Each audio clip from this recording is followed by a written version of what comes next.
ఈ బ్రతికెందుకు ఇచ్చాడో తెలుసా? ఆయనను గణపరచడానికి ఇచ్చాడండి ఈ జీవితం.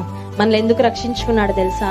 మనల్ని మనం గణపరచుకోవడానికి కాదు, మనల్ని మనం గొప్ప చేసుకోవడానికి కాదు, ఇంకెవరినో గణపరచడానికి కాదు. We are here on earth to honour the king of kings, the lord of lords and our saviour. రాజులకు రాజు, ప్రభులకు ప్రభు, మన రక్షకుడైన దేవుని మనము గణపరచడానికి ఈ లోకంలో బ్రతుకుతా ఉన్నాం.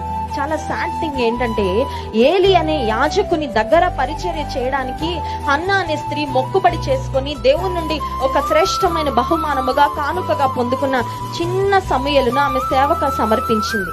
అయితే వయసులో పెద్దవాడు, అనుభవంలో పెద్దవాడు, ఆత్మీయతలో పెద్దవాడు, చాలా ఎక్స్పీరియన్స్ ఉన్న ఏలీకు వినబడని దేవుని స్వరము ఎవరికి వినబడిందంటే, తనను గణపరిచే చిన్నవాడైన సమూయేలుకు దేవుని స్వరము వినాలని ఆశ ఉందా? ఆత్మీయంగా దేవునికి దగ్గర అవ్వాలని ఆశ ఉందా? దేవుని